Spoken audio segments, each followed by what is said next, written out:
Nutty Putty Cave, Utah. On the evening of November 24, 2009, a large family group arrived at Nutty Putty Cave, a lava tube system located about 65 miles south of Salt Lake City, Utah. The cave is famous for its tight body-sized passages that attract thrill-seeking cavers. Among the group was John Edward Jones, a 26-year-old medical student from Virginia who had visited the cave before. He was athletic, energetic, and eager to show his family the cave's more challenging sections.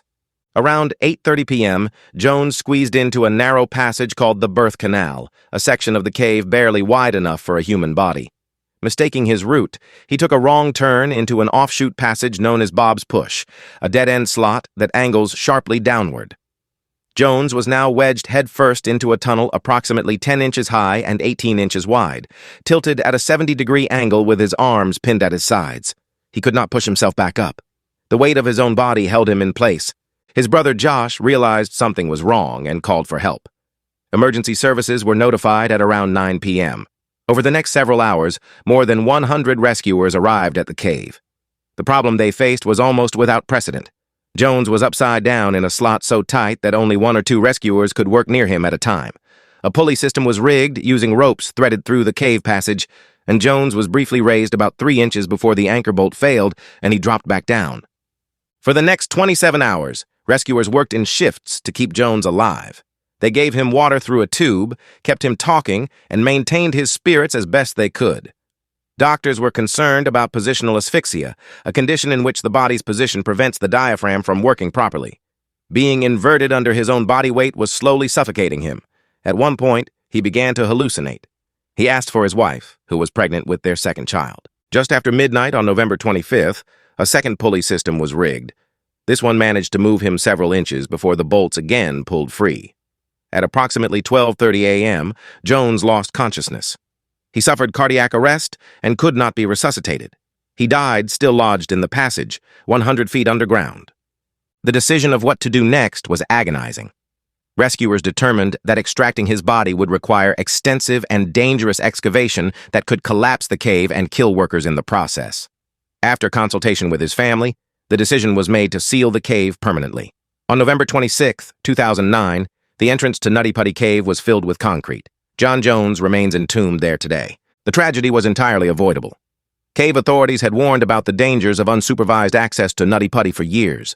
The cave system required a permit for entry, but enforcement was inconsistent. Groups regularly entered without proper training or familiarity with its more dangerous passages. In the months following Jones's death, the cave manager confirmed that the gate permit system had been in place precisely because of past incidents and near misses. The lock had not been secured on the night of the incident, and the group had been unaware of the specific hazard that claimed his life. The cave has remained closed ever since. Veriovkina Cave, Russia. In late 2018, a team of Ukrainian and Russian cavers descended into Veriovkina Cave in the Arabica Massif of Abkhazia, a breakaway region of Georgia. At the time, the cave was already the deepest known cave on Earth, having been measured at 2,212 meters, or roughly 7,257 feet deep during an earlier expedition. The team's goal was to push deeper still. One of the less discussed aspects of Veriovkina is how rapidly conditions inside can deteriorate. The cave is part of a drainage system that funnels water from the mountains above, and its lower sections are prone to sudden and violent flooding with almost no warning to those inside.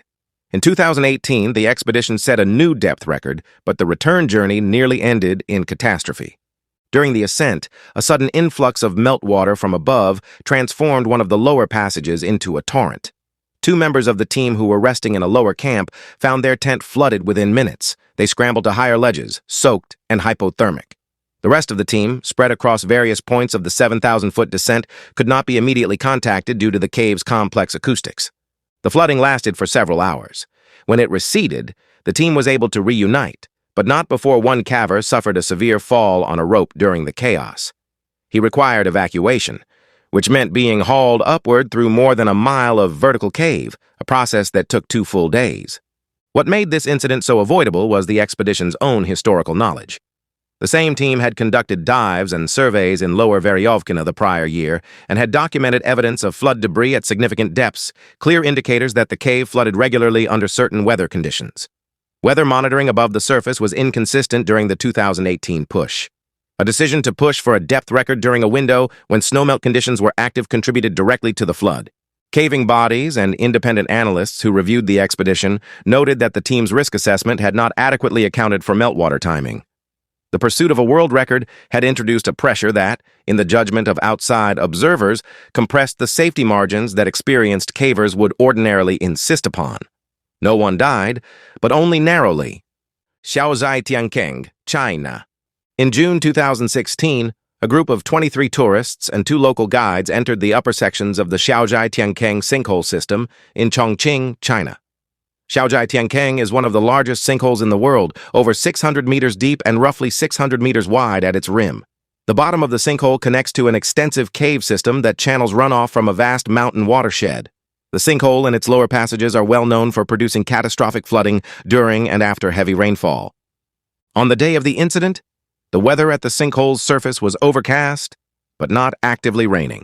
The guides had checked local conditions and deemed entry safe. What they had not accounted for was rainfall that had occurred 24 hours earlier in the mountains, approximately 40 kilometers to the northeast. That rainfall had entered the cave system's upstream drainage basin and was now working its way through the karst channels below. Roughly 45 minutes into the descent, water began rising rapidly in the lower passage. The guides recognized the danger immediately and began moving the group back toward the ascent ladders. 12 members of the group reached safety. The remaining 11, along with 1 guide, were cut off by a surge that filled the lower corridor with several meters of water in under 3 minutes. Emergency services were notified, and a rescue operation began. After 19 hours, 9 of the trapped visitors were pulled alive from a small air pocket in a side chamber where they had taken shelter. The guide and 2 tourists were found dead. Investigators later determined that a monitoring station 22 kilometers upstream had recorded abnormal water levels the previous afternoon, but the data had not been relayed to cave management in time to trigger a closure. Following the incident, the Chinese National Tourism Authority mandated the installation of real-time hydrological monitoring at all cave tourism sites rated as flood risk environments. The Xiaozhai site implemented a remote sensor system and a mandatory 48-hour upstream rainfall window check before any guided entry. The fact that the technology and data to prevent the incident existed, but was simply not integrated into the safety protocol, made this one of the more preventable tragedies in adventure tourism. Elka River Cave. In the autumn of 1978, 2 experienced cavers entered a section of the Elk River Cave system in Webster County, West Virginia, to conduct a survey of a lower passage that had not been fully mapped. The 2 men, both active members of a regional grottos club, were well equipped and had made multiple prior visits to sections of the same system. They told friends they expected to return by evening. When they had not surfaced by the following morning, a search party entered the cave. The searchers found the 2 men unconscious in a low-lying chamber approximately 300 meters from the entrance, lying beside their survey notes and equipment. Both were alive but unresponsive. Emergency services extracted them and both survived, but one suffered lasting neurological damage. The culprit was carbon dioxide. The chamber they had been working in was a low-lying depression sealed on 3 sides by natural rock, which allowed CO2, heavier than air, to accumulate to dangerous levels over several hours. Carbon dioxide is odorless and colorless. At concentrations above roughly 4%, it causes rapid unconsciousness. The 2 cavers had noticed no symptoms until they were already incapacitated. What made this incident particularly avoidable was that the phenomenon of CO2 pooling in low cave chambers was already well documented in caving literature by 1978. The National Speleological Society had published warnings about it as early as the 1960s, after similar incidents in caves in Kentucky and Virginia. A simple candle test, in which a flame is lowered into the chamber to check oxygen levels, would have indicated dangerous CO2 buildup before either man entered. The men had not performed this check, likely because neither had been trained specifically in atmospheric hazard assessment for low-lying cave chambers. Their Grottos Club subsequently introduced atmospheric safety as a mandatory module in all training sessions. The incident became a case study in the importance of not assuming that previous familiarity with a cave eliminates the need for basic safety checks. Sistema Dos Ojos, Mexico. In March 2004, a 42-year-old recreational scuba diver from the United States entered the Sistema Dos Ojos, a vast underwater cave network located near Tulum on Mexico's Yucatan Peninsula.